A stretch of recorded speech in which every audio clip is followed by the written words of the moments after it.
ፖሊሲ በመምጣቱ ነው። Why?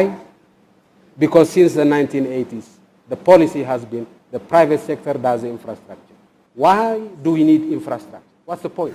አሁን ጥያቄው የመሰረተ ልማት ግንባታ የሚያስፈልገን ለምንድን ነው የሚለው ነው። መሰረተ ልማትን አጥብቀን የምንፈልገው ለኢንዱስትሪ የተፈጥሮ ሀብታችንን ለማውጣት ለግብርናና ለሌሎች ግብአቶች እንደሆነ ነው። ይህንን የመሰረተ ልማት ግንባታ ስራ ደግሞ የግሉ ዘርፍ ስለማይሰራው መንግስት በኃላፊነት ይመራዋል ነው ቁም ነገሩ። የግሉን ባለሀብት እያሳደግን መንግስት በመሰረተ ልማት ዘርፍ ላይ በስፋት እንዲሰራ እናደርጋለን ስንል አፍሪካ ምድር ውስጥ ለመጀመሪያ ጊዜ አንዳች አዲስ ነገር እየተጀመረ ነው እያልን አይደለም።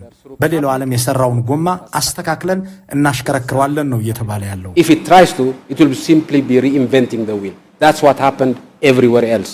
በኢትዮጵያ ውስጥ ለምን የውጭ ባንኮች እንዲሰሩ አትፈቅዱም የሚለውን ጥያቄ እና IMF በተለይ እናቶ መለስን ሲሞግቱበት የነበረ ጉዳይ መሆኑን ብዙ ድርሳናት ላይ እናገኘዋለን። ይሁን እንጂ የአገር ውስጥ የባንኮችና የፋይናንስ ተቋማት አቅም ባልጎለበተበት ሁኔታ የውጭ ባንኮችን ይምጡ ብሎ መፍቀድ የሚገቡት የአሜሪካና የአውሮፓ ባንኮች እንደሆኑ ያደርጋል።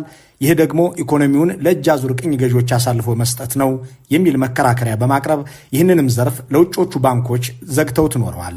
በ2004 ዓ.ም በአዲስ አበባ በተካሄደው የዓለም ኢኮኖሚክ ፎረም ፓናል ላይ አወያይዋ ጋዜጠኛ ይህንኑ ጥያቄ ለአቶ መለስ አንስታ ነበር።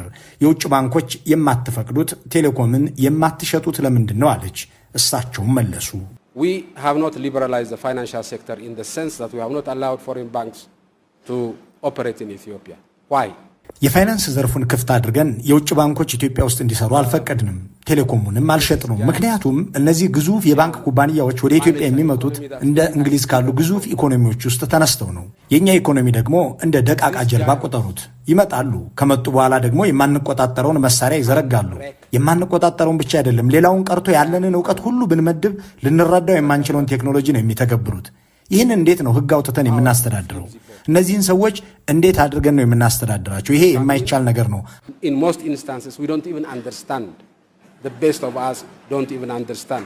How are you going to regulate? How are we going to regulate these people? It's not possible. We don't have the capacity now. So what did we do? We allow the private sector in Ethiopia. እነዚህን ሰዎች እንዴት አድርገን ህግ አውጥተን እንምራቸው የሚለው በራሱ የማይቻል ነው። አሁን አቅሙ የለንም።